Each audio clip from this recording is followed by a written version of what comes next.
¿Por dónde empezar? Complicado, muy complicado. Hablar de vampiros es simplemente complicado. Puede ser una contradicción, pero entiéndame algo.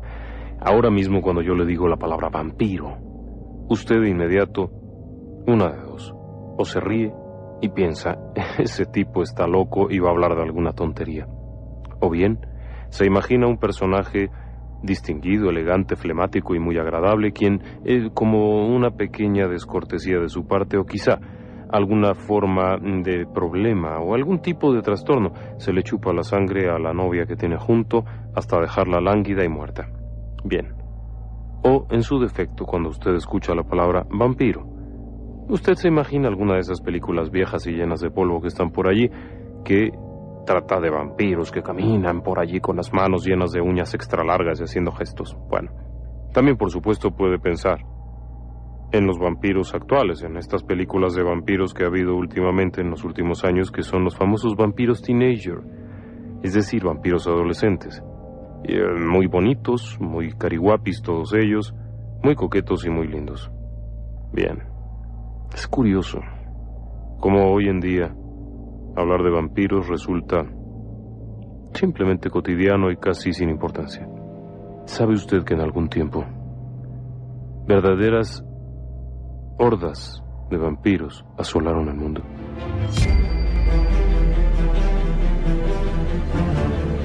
Relatos del lado oscuro. Fantasmas.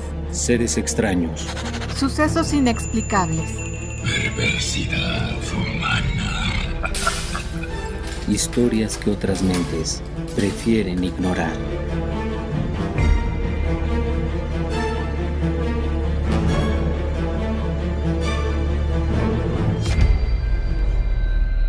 Bueno, por lo menos eso es lo que pensaba la gente en aquellos años.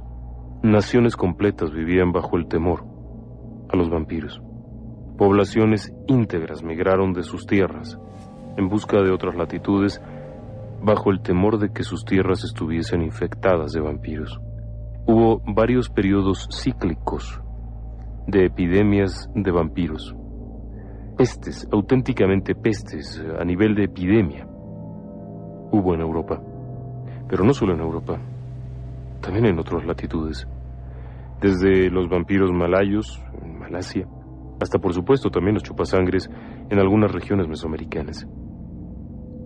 Ese tipo de cosas, hace apenas unos 300 años, o 400, póngale usted, llevaban al borde de la crisis a las personas. Las desquiciaban por completo, orillándolas a realizar toda suerte de actos impresionantes. Este tipo de historias, en su momento, generaron pánico, ¿no? Mencionar la palabra vampiro no significaba reírse del locutor que está diciendo cosas raras en la radio, no significaba eso. Significaba temblar.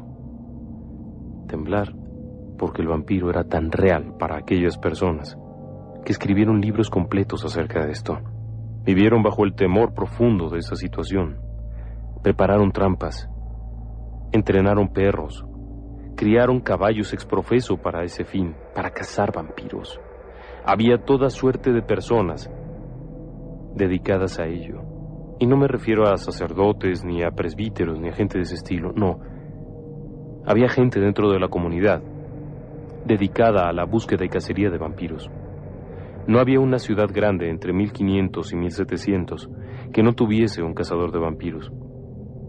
Y que no lo tuviese no solamente como una especie de adorno o de cosa folclórica, no, activo. Alguien que literalmente acudía al llamado de la gente cuando las cosas comenzaban a ponerse extrañas.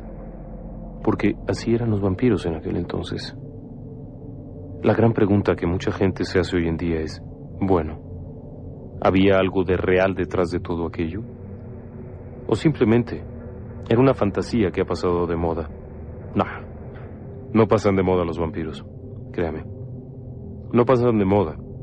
Pero si hacemos caso de las leyendas, de las creencias de aquellas personas, de las historias que contaban, hace muchos años, estas criaturas perduran en el tiempo. Sí, no se han ido a ninguna parte. Algunos pocos habrán muerto. Claro, también sufrieron la peste, Cuando las grandes epidemias en Europa estuvieron por arrasar la población, ellos también diezmaron. Es simple, la sangre estaba contaminada, y aunque sean los no muertos, si la sangre no sirve, ellos mueren. Por supuesto, había abundancia de alimento, pero alimento nefasto, alimento que no serviría. Así es que paralelamente, poco a poco también sufrieron el desgaste de las epidemias, y después, cuando su presencia se volvió más incómoda, cuando su número cambió y creció, cuando entonces comenzó a buscárseles para destruirles, entonces fueron metiéndose más y más profundo en las cavernas, fueron encontrando lugares oscuros nuevos, alejados, en donde permanecer en silencio, en donde sus siluetas, desagradables a la vista, su aspecto un tanto extraño y fuera de lugar, no fuese percibido, y desde allí comenzar a prepararse otra vez, una y otra vez. No han desaparecido, claro que no. Han estado aquí muchos años. Si hacemos caso de las creencias, los vampiros seguirán cuando tú, usted y yo nos hayamos ido. Han estado siempre, porque son no muertos. Están en el medio, entre los seres vivos, como tú, como yo, y los muertos. Solo que hay un detalle. Ellos tienen movimiento, pero no tienen vida. No respiran. No lo necesitan. Sus cuerpos están animados por alguna extraña situación. Hay quienes sostienen que el vampiro está animado por su propia sangre, la sangre que consume. Pero hay otros que dicen que no. Hay otros que dicen que el vampiro regresa de entre los muertos, animado por la presencia de un espíritu inmundo. Sí, uno de esos a los que llaman demonios, que toma conciencia en su cuerpo, que toma poder sobre los restos aún en el estado en que se encuentren, y comienza a moverse, comienza a ir y venir, y así sigue perpetrando toda suerte de fechorías. La sangre, indispensable. No es cuestión de gusto, no es un pasatiempo, no se trata de divertirse a costa de los demás. No, es necesaria para que ese cuerpo, esos restos humanos, por lo menos, soporten un tiempo más al espíritu inmundo. Claro que ese tiempo, ese aún más tiempo, puede ser durante cientos de años. Claro, no todos los vampiros son eternos. No todos. Hay algunos pocos que pueden llegarlo, dependiendo de la influencia fuerte que tengan. Otros pueden estar aquí durante 200 o 300 años. La más de las veces, terminan por cansarse. Por lo menos es lo que decían las leyendas antiguas. El vampiro termina por cansarse. Se aburre. Ha visto todo. Ha oído todo. Ha probado todo. Menos la muerte. Porque esa le está negada. Y en consecuencia, sediento la busca cada día. Pero no puede evitarlo. No puede evitar encontrar alguna sangre por allí que beber. Y entonces lo vuelve a hacer. Y entonces la muerte se vuelve a alejar unos pasos más. Y entonces ese cuerpo, ahora seco, corrupto, viejo, vuelve a animarse y no permite que ese espíritu escape. Finalmente, aunque escapara, ¿a dónde podría ir? Es un maldito, es un no muerto. Para poder estar no muerto, en la condición del vampiro, tendría que ser excomulgado, en primer lugar. Y eso significa que la gloria se ha cerrado para él. Aun cuando salga de ese cuerpo, la muerte no lo llevará a ninguna parte. No, tampoco se irá a un infierno del que el espíritu que lo anima ha salido. Simplemente se queda una y otra vez. Esa es la maldición. No vivirá para siempre, no, pero volverá una y otra vez. Por lo menos, esas son las creencias de antes. Aunque siempre existe el cazador de vampiros, que puede dar por terminado todo esto. Eso es de lo que vamos a estar platicando esta noche, ¿sabe? Claro está que no todo podrá ser verdad. No. El asunto de los vampiros está rodeado de mitos y fantasías por todos lados. Leyendas. También, por supuesto, tiene que haber allí un poco de fantasía. Pero es muy largo el tiempo, durante el cual la gente vivió atemorizada de la presencia de estos seres. Fueron muchos siglos. Déjeme que le mencione que los primeros relatos acerca de vampiros son egipcios. 4000 años atrás, damas y caballeros. Los más recientes, bueno, los más recientes tienen apenas unos pocos años. Así es que hablamos de 4000 años de creencias. Para ser un mito, es un mito muy largo. Para ser una realidad, también es una realidad muy larga y muy poco sustentada. Así es que es un asunto que se mueve entre dos mundos, entre el mundo de la fantasía y la realidad. Solo usted puede juzgar y creer en lo que guste, pero no deje de recordar dónde dejó la medallita, el manojo de ajos y, por supuesto, si tiene por allí una estaca de madera bien afilada, téngala a la mano, porque nunca se sabe. Según dicen los cazadores de vampiros, nunca se sabe junto a quién se está. Un relato de vampiros. Es 1700 y fracción. Arnold Paoli es un soldado serbio. Ha sido destacado en el frente de guerra cerca de Grecia. Es un soldado. Durante su estancia en Grecia ha servido en el ejército y ha sido alrededor de 1727 más o menos. Arnold Paoli es devuelto a casa después de un tiempo de servicio en Grecia. Es devuelto por una extraña enfermedad. Paoli está muy débil. Tiene una especie de anemia crítica. Su rostro está deforme, flaco, enjuto, la piel se le ha pegado. Ha caído buena parte de su cabellera y lejos de ser el soldado fuerte y grande que había sido hasta ese momento, temido por muchos, es ahora un reflejo de lo que fue. Todo ha comenzado meses atrás. Cierta noche Arnoldo Paoli, está custodiando su puesto. Ha habido varias escaramuzas durante los días previos en una especie de saliente de un bosque. Paoli ha abandonado un momento su puesto de vigilancia para echar un vistazo a una serie de sonidos que provienen del bosque. Es un sujeto que mide más de 2 metros. Es increíblemente robusto y es feroz con las armas. Es temerario, es duro. Es el prototipo del soldado. Con su casaca y su enorme gorro, avanza entre los matorrales, mientras echa un vistazo hacia atrás, hacia donde ha dejado a otros 2 o 3 hombres en el puesto de custodia. Paoli va armado con un mosquetón que apunta hacia el frente, al tiempo que aguza la mirada para distinguir un poco mejor. Tiene precaución, ya que podría tratarse de algún tipo de campirano o simplemente de alguna persona de por allí, aunque podía ser efectivamente un adversario, un enemigo, un soldado griego que se esté aproximando. Este serbio, Arnold Paoli, lo toma con mucha precaución. Está bien entrada la noche. Es más, debe de ser el filo de la madrugada. Hace frío. Se puede ver una densa neblina que ha caído. Aún así, para Arnoldo Paoli, este es un asunto importante.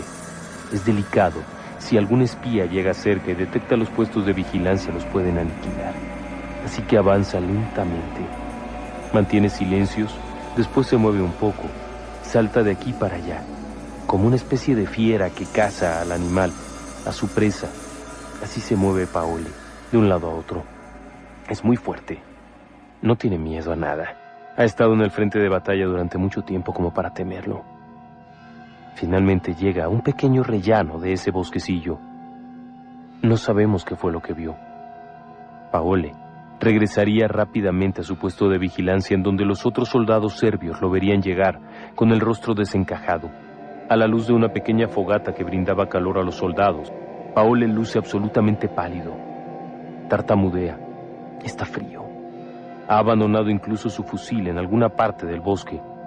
No ha hecho ningún disparo, pero el hombre tiembla. Los soldados lo reciben y le preguntan qué es lo que está ocurriendo. Es llevado a un puesto de avanzada en donde se encuentra un oficial que lo interroga, pero Paoli no puede platicar mucho. Está aterrado. Permanece temblando durante un buen rato. Para los soldados de su regimiento es un impacto enorme. Ver al gigante Paoli temblar de esa manera, ¿qué pudo haber visto? ¿Una bestia? ¿Un animal? ¿Alguna especie de fiera salvaje? Difícilmente otro soldado lo hubiera atemorizado de esa manera, aun cuando fuera toda una legión.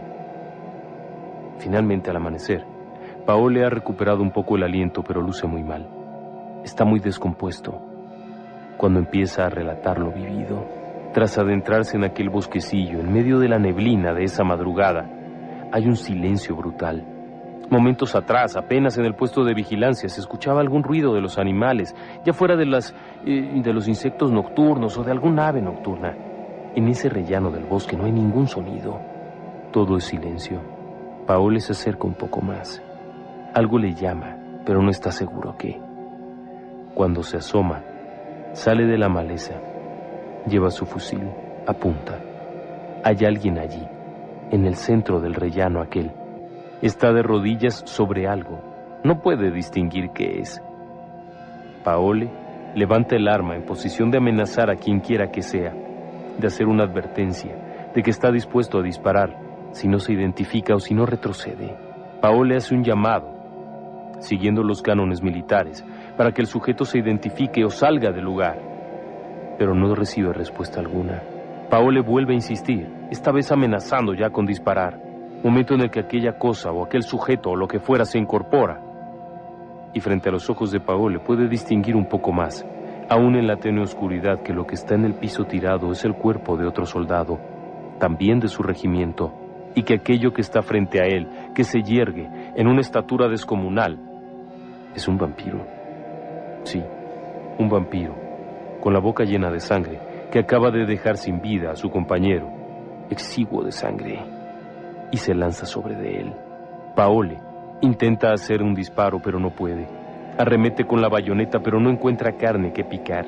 No hay nada. Aquello le persigue. Al tiempo que Paole intenta alejarse, aquello se acerca cada vez más y más y más, hasta clavar algo similar a unas garras en la espalda. Paole siente el dolor que este acto le inflige, pero puede sobreponerse, es muy grande y fuerte. Tras dar varios codazos y retobos, puede zafarse de aquella figura que se queda allí, flotante en medio del bosque, ajeno. Paole es arreglado, es curado por los hombres del regimiento. Le aplican vendas y compresas en las heridas. Se le dan a beber tés calientes para recuperar un poco el ánimo, al tiempo que el comandante de aquel regimiento, su jefe militar, escucha el relato y da la orden de inspeccionar el bosque. En efecto, hay los restos de un soldado.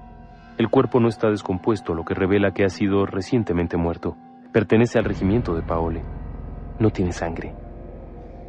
Recuperan el cuerpo y presumen que haya sido un asesinato por parte de las tropas griegas, o quizá de alguna milicia local, que hayan hecho un acto terrible para desangrarlo y torturarlo. El cuerpo es llevado al campo y sepultado. Paole, mientras tanto, permanece en el regimiento, pero su salud no es buena. Su aspecto no mejora a pesar de los esfuerzos del médico del regimiento por darle algún tipo de tratamiento, brebajes, tés, sulfas, lo que sea. Paole no mejora. Su aspecto de hecho comienza a empeorar. A lo largo de 1 mes y medio, es enviado de regreso al cuartel y de allí directo a casa. Regresando del servicio, relata a la familia haber visto aquello, haber visto eso en el bosque.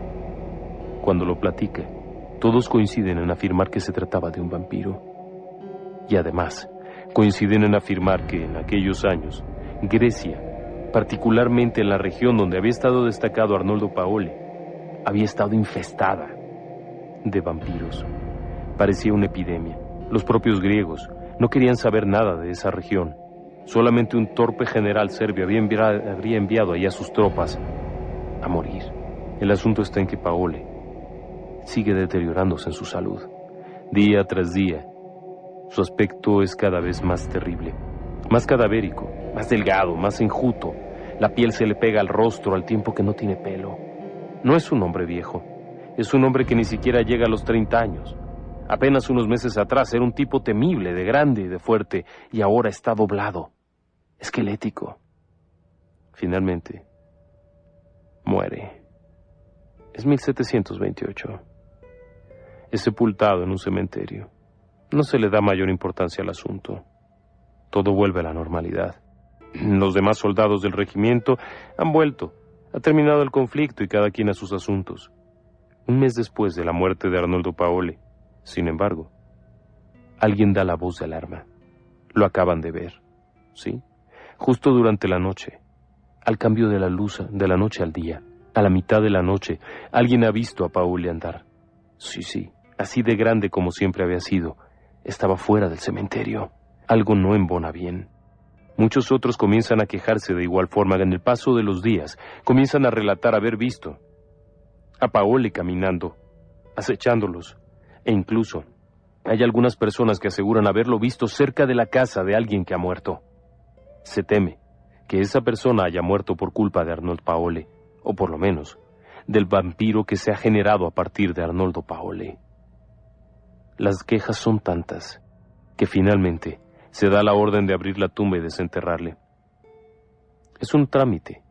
Soldado, con honores. Difícilmente se le podría considerar como para abrir la tumba, pero finalmente la petición de la gente y la gran cantidad de relatos que llegaron allí a las autoridades, quejándose de la presencia de Arnoldo Paole en las casas, en las tierras, de haberse visto a este espectro cerca de personas que fallecieron al día siguiente. Son tantas las formas de contarlo que finalmente se da la orden.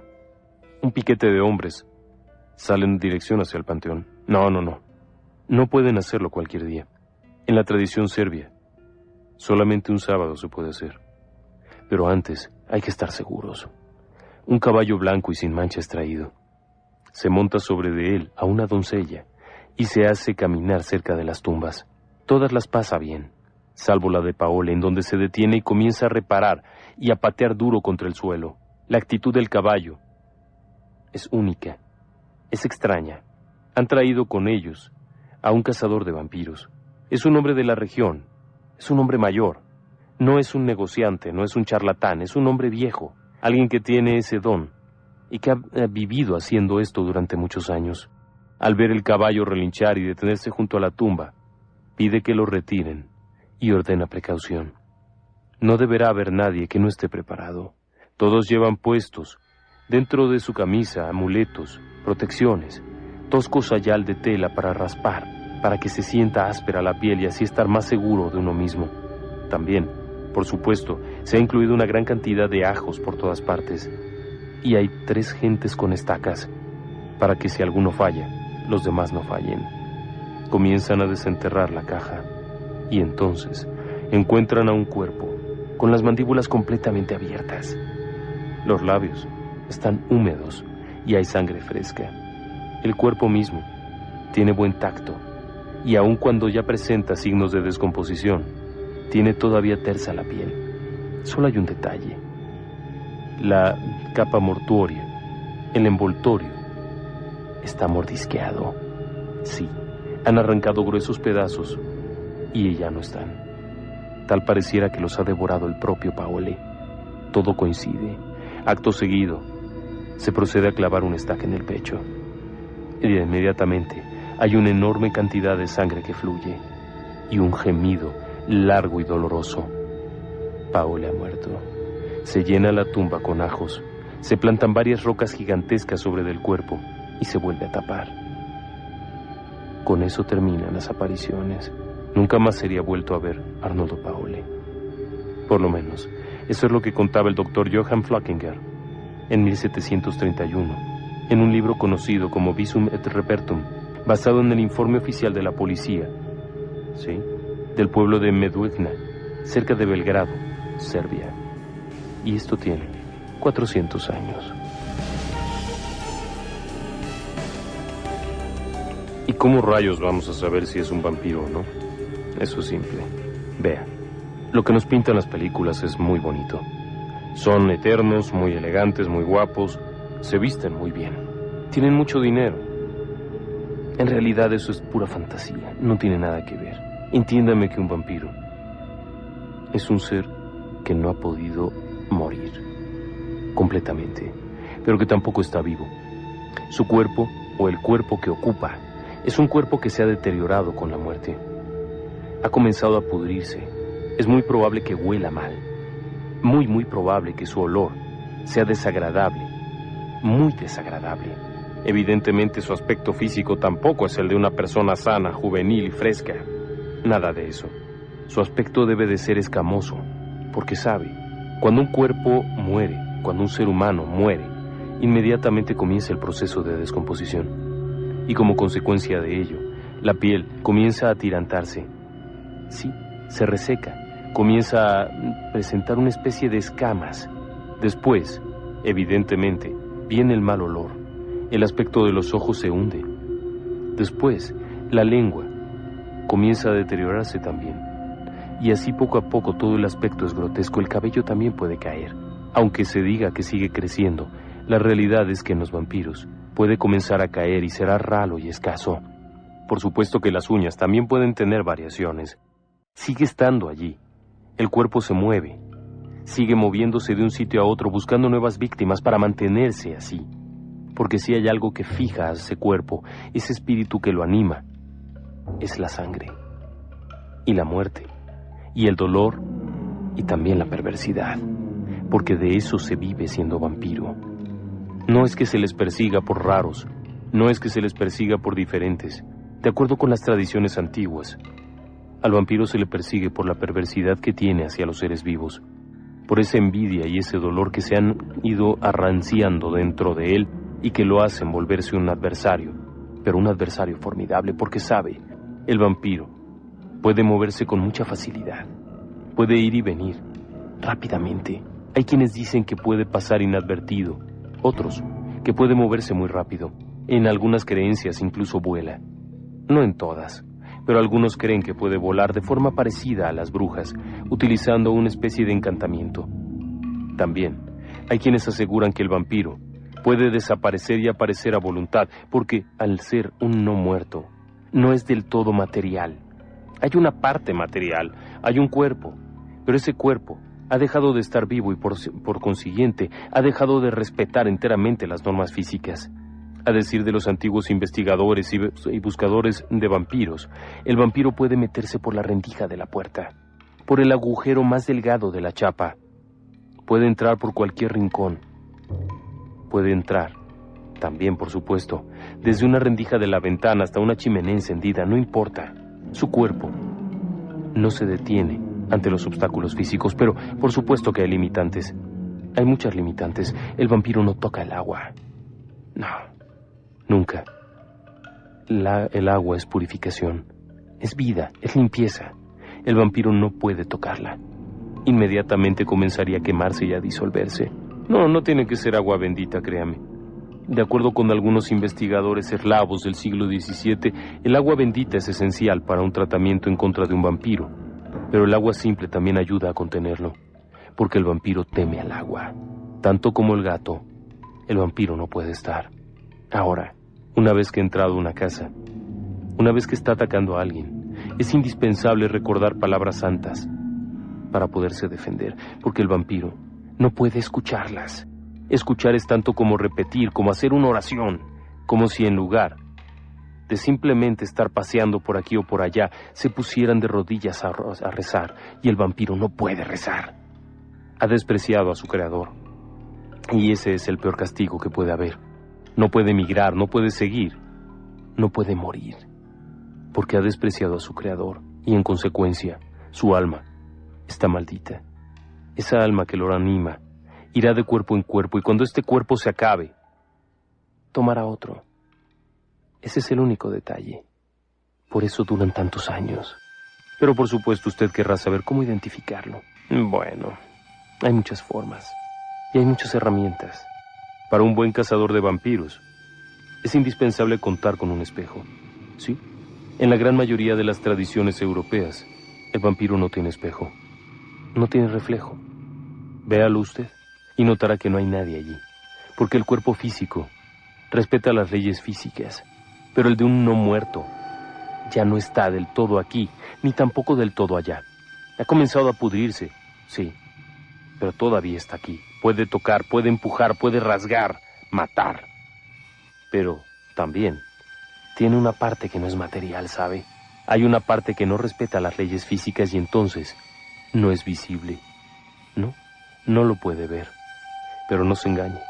Eso no significa que no proyecte sombra. Ah, claro. Los vampiros no están de día. Bueno, por lo menos en la gran mayoría de las creencias el vampiro es una criatura de la noche y por consiguiente no puede salir a la luz del día. Se destruye por completo. Se acaba. No, pero no encuentra el reposo. Si no, todos los vampiros habrían salido desde hace mucho tiempo corriendo a solearse hasta morir. No, se quema. Y entonces sufre peor, porque es condenado. Se queda condenado para siempre. Por ello no huyen de su cuerpo. No pueden. Saben que nunca alcanzarán la gloria, pero sí existe un infierno en el cual arderán si es que intentan escapar. Por lo tanto es preferible estar aquí, con sus limitaciones, claro. Pero el vampiro, bueno, tiene este cuerpo mitad material y mitad no material. Su apariencia ahí está. Ahora, el hecho de que sea mitad y mitad implica que puede tener sombra. Esa sombra que se proyecta de la luz de las velas, de los arbotantes o simplemente de las lámparas de la noche, es de cuidado. Un buen cazador de fantasmas siempre se cuida de las sombras. No cree usted que de todas, pero sabe de cuál cuidarse porque el vampiro mueve su sombra. ¿Sí?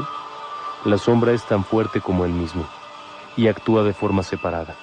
De tal manera que un sujeto que es tomado por la sombra de un vampiro sufre los mismos efectos que si lo tomara el cuerpo físico del vampiro. Así es que hay que estar siempre a las vivas, siempre voltear y ver, porque podemos no detectarlo a primera vista, pero si la sombra nos toca podemos quedar allí mismo. Claro, hay también algunos detalles más. La apariencia física es esencial. Un sujeto de apariencia desagradable, que huele mal y que tiene la piel escamosa, muy probablemente sea vampiro. No haga caso de los otros mitos. No todos los vampiros son pelirrojos. No todos los vampiros tienen las manos peludas. No todos los vampiros tienen aspecto grotescamente animal. No se convierten en murciélago. Tampoco andan por allí con una capa. Tampoco en cierta medida están llenos de manchas. Y tampoco son hijos de una madre que ha muerto en el parto. Tampoco son aquellos que han muerto por suicidio. Hay que aclarar eso muchas veces. No. Tampoco son los descendientes de las brujas. El vampiro es por contacto. No hay hijos de vampiros. Por lo menos eso es en lo que coinciden la gran mayoría de los investigadores y de los buscadores de vampiros. Aun cuando se dijo que el dampir es el hijo de una mujer y un vampiro, la realidad es que ese cuerpo ya no está animado por un ímpetu sexual. Ya no hay vida dentro de ese cuerpo. Por consiguiente, aun cuando sea una figura muy romántica y de apariencia muy sensual en las películas, la realidad es que ese cuerpo semiputrefacto no tiene vida. Y en consecuencia, no hay sexo, no hay reproducción, no hay hijos de vampiros. La única manera de contaminarse es una de dos: por la mordedura, por la herida directa, por la sangre contaminada, o bien por la maldición misma que uno traiga.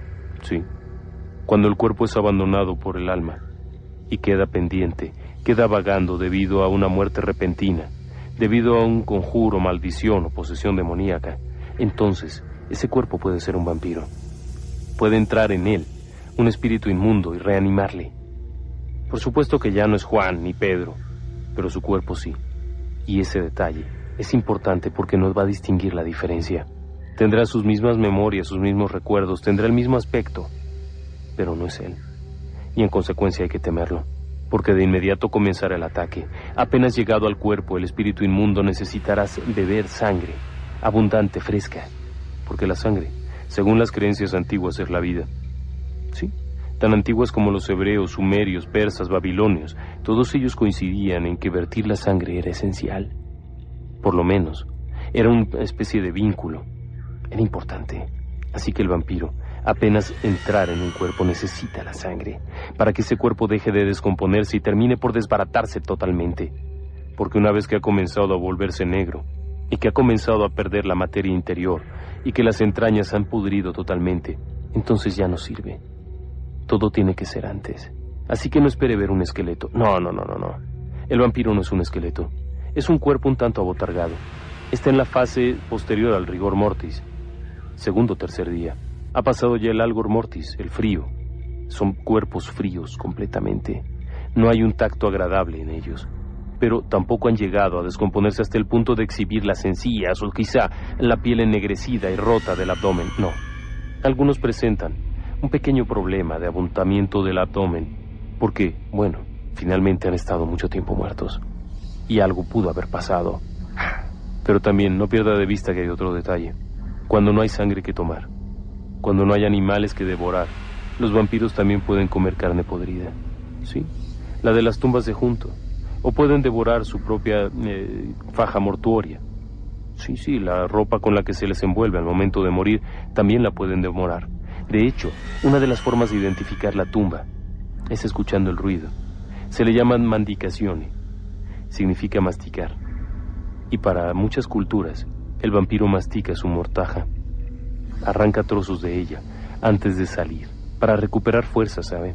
Para seguir vivo un rato, en lo que puede zafarse de donde esté. Esa masticadura se escucha similar a lo que hace un puerco cuando come. Así que en muchas creencias se explicaba que había que estar atentos, porque si de una tumba se escuchaban estos ruidos, no había que dudar que aquello era un vampiro, y había que exhumarlo inmediatamente. La mandicazione, como se marca en algunos libros de cazadores de vampiros, es independiente a la succión de sangre. Hay algunos que simplemente por el gusto de estar haciendo algo en la tumba, mastican la mortaja. Otros más, cuando no han podido salir, terminan por devorarla completamente para después entonces comenzar a devorar también la carne o los trozos que queden de carne del cuerpo que están ocupando. De allí que su aspecto puede llegar a ser verdaderamente grotesco y desastroso. Claro, andan de noche, no se les ve, pero su aspecto debe de ser grotesco, pero particularmente su aliento. El aliento del vampiro ha sido siempre descrito como nauseabundo, capaz de derribar a uno, capaz de matar tan solo con el aliento, porque su cuerpo corrupto huele, pero también lo que come, la sangre que bebe, la carne que mordisquea, termina por descomponerse en su boca y en su esófago y termina por oler horrible. Y además, cuando la comida es poca, también puede comer excremento y otras cosas similares, lo que lo hace tener una halitosis similar a la de un cadáver.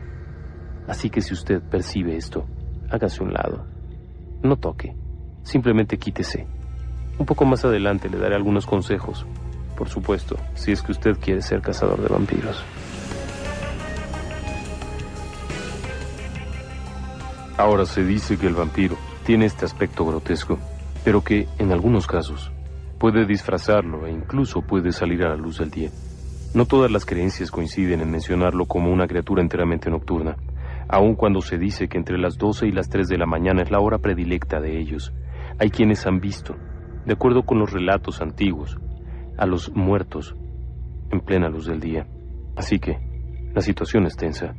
Pueden estar en todas partes, pero también tienen sus ángulos débiles, ¿sí? No todos los vampiros son perfectos, ni maravillosos, ni superfuertes, ni capaces de volar, ni de recorrer grandes distancias. De hecho, muchos de ellos nunca se mueven de un mismo lugar. Esperan a sus víctimas, cazan, y si no hay nada que comer, devorarán lo que encuentren, desde larvas, ranas, ratas, carne pútrida y basura. Y si no pueden, bueno, simplemente esperan. Conforme esperan, puede pasar mucho tiempo. El cuerpo se deteriora, obviamente. De allí que su aspecto pueda ser cada vez más grotesco. Ahora, en algunos casos, también hay otra variante del vampiro. Es el vampiro psíquico. Sí, este es conocido más recientemente. Es un tipo de vampirismo diferente. No consumen la sangre de sus víctimas, simplemente te quitan toda la energía vital. Te debilitan, te atontan. Son más comunes de lo que usted piensa. De hecho, pueden parecerse a su vecino, a su compañero de trabajo, a su jefe, al gerente o a cualquier gente que le reste energía. Haga una prueba, ¿sí? Una simple prueba. Cuando esté usted en una junta de trabajo o cuando su supervisor le esté llamando la atención, cruce usted los dedos en una forma de figa y entonces verá el resultado. Es una prueba simple, pero de acuerdo con algunos es muy eficiente. De hecho, para el doctor en ciencias ocultas y demás, Constantin Gregory, él sostiene que de forma cotidiana convivimos con este tipo de gente. A veces lo hacen sin pensarlo, no es premeditado, pero de eso se alimentan. Y ese contacto, una vez que se rompe a través de la señal, entonces les provoca una sensación de incomodidad y prefieren terminar el asunto y seguir adelante. Ahora, hay otras personas con este mismo síndrome, pero entonces se trata de seres humanos comunes y corrientes con muy mala educación y con una tendencia a abusar de los otros. Ahora, que de todos modos siempre habría que tener en cuenta algunos detalles. El vampiro de sangre, el vampiro antiguo, ese que se supone ha estado con nosotros durante mucho tiempo, bueno, ese sigue estando aquí. Por lo menos, es lo que creen algunos. Hay verdaderos círculos de vampirismo en muchas partes. Nueva York se considera la casa más grande del vampirismo, en donde grupos de personas se reúnen noche por noche a beber sangre, o por lo menos preparados similares, de aspecto e incluso de sabor similar, porque, casualmente, un ser humano común y corriente como usted o como yo, si se alimentara de sangre, terminaría desarrollando una patología que lo mandaría a la tumba. Sí, lo mataría. La hematofilia, esa especie de excitación sexual que provoca el beber sangre o simplemente el olerla, tiene sus complicaciones debido principalmente a que la ingesta ilimitada o por lo menos inmoderada de sangre humana por un ser humano provoca enfermedades. Y así poco a poco hay otras enfermedades que se podrían considerar como vampíricas. Cada una de ellas tiene sus variantes dentro del mundo de lo natural y podrían ser simplemente rasgos de la personalidad, patologías psicológicas y enfermedades varias, desde la porfiria hasta muchas otras que podrían relacionarse con el vampirismo en aspecto, mas no en contenido, mas no en el trasfondo. Es importante señalar que no debe de confundirse a un enfermo, a una persona con algún tipo de trastorno, incluso a un sonámbulo, con un vampiro.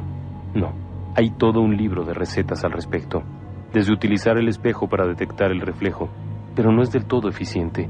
De acuerdo con algunos cánones del siglo XVII, el vampiro reciente, el vampiro fresco, aquel que ha muerto y regresado pronto, todavía tiene reflejo. Por lo tanto, no es 100% eficiente. No todos los vampiros le temen a la luz del día. Por lo tanto, tampoco se puede uno fiar de esa. Otra más, no todos los vampiros temen a las palabras de la Biblia. Algunos de ellos están tan pervertidos, están tan afectados, que no le temen. Entonces, ¿cómo distinguirlos? Hay pequeños detalles, ¿sabe? El vampiro está obsesionado. No tiene capacidad de razonar porque es un no muerto. Sus actos son más bien reflejos. Tiende a repetir las cosas. Así es que una de las técnicas más simples para captar a un vampiro es arrojarle semillas. No puede soportar ver regada la basura. Un vampiro se lanza frenéticamente y comienza a juntar las semillas una por una contándolas. Si pierde la cuenta vuelve a empezar, hasta reunirlas todas en una sola bolsa o en una sola mano o en un solo lugar donde pueda contenerlas. Tras haberlas contado, se relaja y vuelve. Tirar semillas es una de esas técnicas extrañas para detectar a un vampiro, aunque usted no lo crea. Y así hay otras tantas técnicas, desde cosas tan simples como el olor, hasta pasar animales. Hay perros capaces de detectarlos. Durante un cierto tiempo, entre 1680 y 1720, en una región de Moldavia, en Europa, existió toda una casa de perros. Era una especie de familia dedicada a la crianza de animales específicamente destinados a detectar vampiros. El éxito era evidente. Los animales eran capaces de detectar tumbas donde se alojaran vampiros.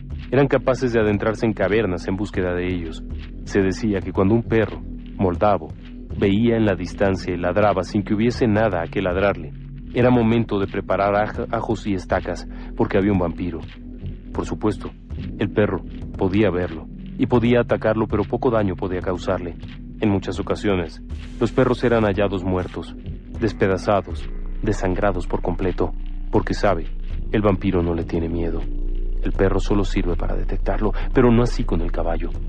Existen ciertos tipos de caballo, particularmente los blancos que no tengan ninguna mancha, que sean caballos, no hembras, tienen que ser machos. Esos provocan un horror indescriptible. No se sabe por qué, pero cuando un caballo de estas características se detiene junto a una tumba y no osa saltar sobre de ella, no la puede pisar o brincarla, entonces es que ahí está uno de ellos. Esa era la técnica ancestral para detectarlos. Muchas técnicas más, por supuesto, existen para poder detectarlos y para poder destruirlos, pero nunca hay que dejar de lado la protección previa. Para poder cazar vampiros, no solamente basta el valor y la temeridad, hay que tomar ciertas precauciones. En primer lugar, se debe de hacer en sábado. Para muchos países cristianos, durante la época de las grandes epidemias vampíricas, las fechas para cacería de vampiros tenían que ser únicamente los sábados, que era cuando el mal es menos intenso. y es el día más sagrado, por lo menos para las creencias judías y antiguas. Ese punto es muy importante. También se decía en Grecia que el bricolacas, el vampiro griego, solamente dormía los días sábado, que era la mejor ocasión de encontrarlo dormido y atacarle con una estaca.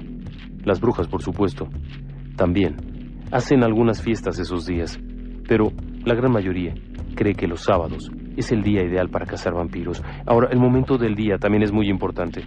Sí, este tipo de aparecidos deben tomarse hasta cierto punto durante la noche, cuando se les puede encontrar, al punto de despertar. No se debe de tomar inmediatamente que se levantan, sino un poco antes. Si hacen el acto contrario, es decir, cuando están volviendo a la tumba, están regresando atiborrados de sangre, llenos de energía, llenos de fuerza, y si bien pueden estar aletargados por la cantidad que han bebido, también pueden tener una gran fuerza. Lo ideal es antes de que se salgan de las tumbas para cazar, de tal forma que no tengan la fuerza, aunque también allí había algunas discrepancias porque algunos antiguos investigadores y cazadores de vampiros, como en el caso de los upiores de Polonia, sostenían que el mejor momento para matarles era cuando tenían la barriga llena de sangre y eran torpes de movimiento. Como sea, hay que tomar precauciones. En cuanto a la protección, bueno, para poder cazar vampiros es importante ser devoto. Primero, contar con la experiencia y el conocimiento de importantes versículos de la Biblia. Ellos no les gusta escucharlo. No les gusta oír de lo que puede haber ocurrido allá arriba. No les gusta que les platiquen lo que se están perdiendo. No les gusta escuchar acerca de la salvación, ni tampoco de las promesas divinas que ellos no pueden alcanzar, porque son no muertos, son malditos. Entonces, es importante saberlos, pero depende más bien de la fe que en ellos se deposite. Así que su eficiencia dependerá de cada persona y de lo que crea. Amuletos, bueno, infinidad de ellos, desde la cruz de San Benito hasta toda suerte de estampillas, íconos y amuletos religiosos. Todo ello proporciona una protección, pero también tendrá un problema. Dependerá de la fe que cada quien ponga en sus asuntos que lleve puestos. Otra de las técnicas que siempre ha funcionado, y que para muchos es esencial, es el ajo. ¿Sí? El ajo es esencial. Siempre se deberá de tener una gran cantidad de ellos. Principalmente, tienen que estar puestos en una especie de tira. No deberán de ser separados. La riestra de ajos es ideal. Debe de estar todos ellos unidos para evitar que se deterioren rápidamente. Claro, también se puede llevar, por ejemplo, un brazalete de latón con una delgada correa que lleve hacia la piel. Una especie de pellizco. El objetivo, mantener tu alma unida a tu cuerpo. Tan simple como eso. Si el vampiro no te puede separar tu alma de tu cuerpo, no te puede matar. No te puede atacar. Y puede darte hasta cierto punto cierta protección contra los ataques. Por supuesto, una rama de espino o cualquier otra planta espinosa también puede servir si se coloca sobre la solapa. Odian pincharse. Lo odian. Una rama con espinas puede servir muy bien. Claro, también nos puede servir, por ejemplo, aceite con ajo, e incluso el agua bendita suele ser muy eficiente, porque refleja la pureza y también la bendición. Un maldito no puede soportarlo. Si quieres proteger la casa, el asunto es diferente. Allí hay que ser cauto de que el ajo esté colocado en todas las esquinas, en todos los rincones, en todas las ventanas, en todas las manijas de las ventanas, y por supuesto, debe de estar colocado por dentro y por fuera, de tal forma que no pueda tocarlas. En algunos pueblos polacos se utilizaba una especie de pintura de ajo, un machacado disuelto con agua, con sal y con un poco de aceite que se aplicaba sobre las paredes, ventanas, quicios, con la finalidad de evitar la entrada de los inhumanos a estas casas. Pero nunca hay que descuidar el detalle de la cerradura. En la cerradura se debe de colocar abundante ajo también. Es el lugar por excelencia. ¿La chimenea? No se preocupe. La chimenea también debe de estar protegida. En alguna manera debe de colocarse en el interior, en la parte alta, muy cerca de la entrada, un trozo de ajo o un manojo de estos, para evitar la entrada. Si este es colocado muy abajo, entonces puede buscar una rendija por donde filtrarse. Son ágiles, saben su asunto, han estado muchos años. Por eso es tan difícil lidiar con ellos. Pero como toda buena historia de fantasmas y de vampiros, también tiene un lado racional. Sí, es el momento de platicar de la otra cara de la moneda. Las tradiciones acerca de los vampiros son muy variadas. Hay prácticamente en cada civilización alguna forma de vampirismo. Cada cultura ha tenido sus creencias porque esencialmente siempre se ha creído que la sangre es el elemento vital. Es el elemento que lleva la vida al cuerpo y en consecuencia el derramamiento de la sangre se ha considerado como parte de muchos de los rituales importantes en las civilizaciones, tanto antiguas como más o menos contemporáneas. No las más recientes, si usted quiere, pero siempre se ha considerado como trascendente. Y de hecho todavía en la actualidad algunas creencias religiosas contemplan, por ejemplo, la prohibición de mezclar la sangre, debido a la contaminación que eso puede llevar. En algunas religiones vigentes y activas actualmente está la prohibición, por ejemplo, a las transfusiones, como parte de tratamiento médico por considerarse que afecta a la persona en su aspecto espiritual. Cada quien tiene derecho a creer lo que quiera siempre y cuando no afecte a terceros. Pero bueno, ese es otro asunto. Esa es la importancia que ha tenido la sangre y de allí que se considerara que si existiera una fuerza negativa, esta se fuera a lanzar directamente contra la sangre. Y de allí surge la creencia de los vampiros, que comen o que devoran la sangre de sus víctimas. Incluso, es mucho más perverso en apariencia que el simple acto de canibalismo. Aun cuando en algunas culturas se creía que el vampiro era capaz también de devorar la carne de sus presas, principalmente se abocaba a beber el fluido sanguíneo y por lo tanto a robar la vida de aquellos otros para perpetuar la suya. Es una creencia simple. Te chupo la sangre, bueno, tú te mueres, pero yo sigo vivo. Pero detrás de esto, ¿qué hay? Detrás de los relatos de vampirismo, ¿qué hay? Bueno, esencialmente la tradición y los relatos durante muchos siglos presentaban casos en los cuales, al abrir una tumba, se encontraban cadáveres todavía rozagantes y con sangre en los labios. Bueno, hay una explicación racional. Verá, en el caso de Arnold Paoli, al igual que en muchos otros casos que fueron documentados en su época, se hablaba de que al abrir la tumba se les clavaba una estaca y estos manaban abundante sangre, y que también presentaban ruidos provocados al momento de clavar la estaca, largos gemidos. Bien, hay que aclarar algo. Los antiguos, las personas de hace unos 200, 300 años, poco sabían en realidad de anatomía y mucho menos sabían acerca de medicina y de fisionomía. No podrían saber que el cuerpo, conforme pasan los días, continúa teniendo una gran cantidad de líquidos sanguinolientos. Estos líquidos sanguinolientos, al momento de ser pinchados por una estaca, provocan un sangrado profuso. En realidad se trata de plasma y de otros líquidos purulentos, que mezclados tienen una apariencia de color rojizo.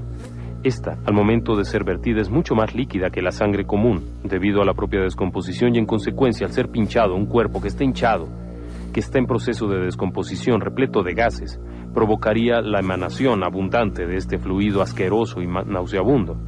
Pero no solo eso, también provocaría que al ser pinchados los pulmones debido a que la estaca era colocada en el pecho, inmediatamente se presionara contra los pulmones, repletos de gases y de toda suerte de productos de la descomposición del cuerpo. Estos gases, empujados hacia la garganta de forma rápida y contundente, provocarían un largo "ah", una especie de gemido prolongado que bien podría ser identificado como un quejido. Pero no solo eso, al momento de ser estacado el cuerpo también habría algún movimiento. No tanto movimientos reflejos o musculares, simplemente por el impulso, se provocarían jalones y tensiones dentro de la propia piel, y el abdomen, abultado por la descomposición, provocaría que se impulsaran las piernas, dando una especie de patada. También habría movimiento, claro. La sangre en los labios es propia de los cadáveres en proceso de descomposición. Sí. Cuando pasan las primeras etapas de la muerte, es decir, los primeros momentos después de la muerte y comienza la descomposición paulatina del cuerpo, una de las fases de esta, después de que comienza la putrefacción del mismo cuerpo, incluye que por diferentes orificios del cuerpo haya emanación, es decir, que haya fluidos que escurran. Es un proceso desagradable. Conforme se licúa la carne debajo de la piel, evidentemente, algunos orificios comienzan a descargar estos fluidos y en consecuencia habrá una apariencia de sangre en los labios. No significa que hubieran mordido a alguien, pero no tenían manera las antiguas personas de saberlo, no tenían forma. En medio de la ignorancia de aquellos pueblos primitivos, aislados y solitarios, iluminados por antorchas, evidentemente, encontrar un cuerpo en estas condiciones sería claro indicio de que había ocurrido un acto de vampirismo. Por supuesto que también había otra variación. Dependiendo del suelo, de las características climatológicas, de si era una época de frío y demás, el cuerpo podría preservarse bastante bien durante un buen tiempo. De allí que algunos casos de vampirismo se explicaran cuando los cadáveres eran recuperados hasta 6 meses después y se encontraban en buenas condiciones. Esto tendría mucho que ver con las características, como le digo, del clima. Si el muerto se había sepultado un poco antes o quizá al inicio de la temporada de fríos, bien podría conservarse durante varios meses en condiciones adecuadas y mantener una apariencia fresca. Eso no significaba que fuera un vampiro, pero para una persona que poco conocía de la descomposición y de los procesos naturales del cuerpo, bueno, evidentemente sería un claro indicio de una actividad vampírica. De allí, muchos otros relatos podrían incluir también una poca de ficción. Podrían incluir también algunas características físicas de las personas, ya que dentro de toda la gama de vampiros, se podían considerar como vampiros a los pelirrojos.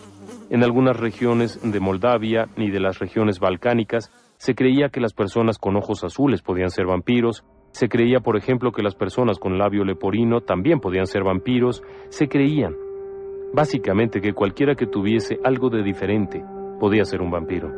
Y en consecuencia, se le trataba de esa manera. Se creía, por ejemplo, que también la lengua podía ser una indicación, un claro indicio de que se trataba de un upir búlgaro, o bien que podría ser un shurel. El shurel era una característica muy peculiar el que tenía la lengua de color oscuro. En el caso del Aswang filipino, quien por cierto fue documentado todavía en la época de la guerra de Vietnam, en la zona de las Filipinas, por supuesto, no en la zona de Vietnam, pero hubo varios relatos acerca del Aswang que atacaba con una especie de pico a los militares, chupándoles la sangre. No se sabe exactamente en qué basaban su creencia, pero el Aswang todavía estaba presente hasta los años 60. Entonces, bien podría haber habido detrás de todo esto una gran cantidad de explicaciones perfectamente lógicas. El asunto de la porfiria, bueno, eso es una enfermedad, es un padecimiento clínico que lleva a las personas a desarrollar una especie de anemia. Se vuelven muy pálidos, los ojos tienden a ser de color rojizo debido a los derrames que se provocan, las encías se contraen exhibiendo los dientes mucho más grandes de lo que en apariencia serían. También, por supuesto, la piel cambia de tonalidad y además las personas con porfiria padecen de ciertos delirios. Debido a la propia enfermedad se provoca una especie de delirium tremens, es decir, una fase similar a la locura en la cual pueden delirar ampliamente acerca de actividades vampíricas. Así es que finalmente, si usted ya estaba preparando el sombrero de cazador de vampiros, su maleta llena de estacas, un gran marro y por supuesto abundantes ajos, agua bendita y algunos rosarios, bueno, pues es tiempo de recapacitar un poco, porque de acuerdo con algunos investigadores de la rama escéptica, la gran mayoría de los casos de vampirismo de la Edad Media y de las épocas posteriores hasta 1800 podrían ser explicadas perfectamente dentro del ámbito de lo racional, como padecimientos clínicos o simplemente como confusiones o producto de la ignorancia de las personas con respecto a los procesos de descomposición corporal. Claro está, que no todos comparten la opinión. Hay quienes aseguran que en cierto momento bien podría haber habido algo detrás. Dentro del terreno de lo desconocido, cabría todo esto. ¿Cómo saberlo? Quizá ahora mismo y detrás de alguna lápida en un cementerio por allí solitario y abandonado, esa silueta que se mueve no sea simplemente la sombra de un árbol, sino quizá algún no muerto que anda buscando hasta dónde puede conseguir sangre. Todavía hoy en día hay quienes aseguran que gran parte de los animales mutilados y desangrados que aparecen en algunas partes, por ejemplo, del sur de los Estados Unidos, tienen que ver con comunidades de vampiros, verdaderas colonias de personas que pertenecen a una especie de sociedad de vampiros y que se alimentan en base a esto. También, por supuesto, hay algunos reportes muy peculiares en los cuales se asegura, por lo menos en Alemania, de misteriosas solicitudes de empleo en bancos de sangre, cuando no se ha solicitado ningún empleado, y sin embargo aparecen personas que ofrecen sus servicios y presentan solicitudes para esperar un turno y poder entrar a trabajar allí, en un trabajo que se consideraría ordinario y común. Hay lista de espera para ser contratado. Por supuesto, hay quienes aseguran que en realidad se trata de vampiros esperando una oportunidad dorada de entrar a un lugar en el cual habría abundante alimento y todo él sumamente controlado, porque también dentro de las nuevas creencias que hay alrededor de los vampiros está el que si el vampiro bebe sangre contaminada se contamina y muere. De hecho, esa idea no es tan reciente como se cree. Durante la Edad Media, cuando las grandes epidemias de peste, se decía que los vampiros también estuvieron a punto de extinguirse debido a la ingesta de sangre contaminada, aunque hoy en día los investigadores, más hacia la rama científica, sostienen que fue todo lo contrario. Simplemente las personas, ignorantes de lo que estaban haciendo, pinchaban los cuerpos descompuestos, buscando matar los vampiros. Como consecuencia de esto habría un derramamiento de esta sangre corrupta, de esta sangre putrefacta, que mojaría a las personas. Evidentemente, en su afán de acabar con el vampiro, sacarían un cuerpo descompuesto ahí en media putrefacción y lo harían pedazos. Esa sangre que les vertía, que los bañaba, esos fluidos corporales terminarían por provocarles tal cantidad de infecciones y de padecimientos que provocarían una epidemia. Hay varios casos documentados similares, en los cuales después de haber dado terrible cacería y muerte a un vampiro, los pueblos sufrían de peste y de epidemias graves, quizá derivadas de esa misma cantidad de fluidos corporales que se habían derramado. No existía la costumbre del baño y evidentemente no había jabón ni antisépticos, así es que el que hubiera manipulado un cadáver a mano limpia, aun cuando se hubiera enjuagado o secado después, continuaría teniendo tal cantidad de toxinas sobre su piel que cualquier cantidad podría entrar por la boca al momento de alimentarse y evidentemente contagiarlo de cualquier cosa. A su vez, esta persona, al mantener contacto con otros seres humanos, saludarles, tocarlos, compartir el lecho, tener relaciones sexuales, bien podrían contagiar a todos los demás y provocar una epidemia en muy pocos días. ¿Qué le parece?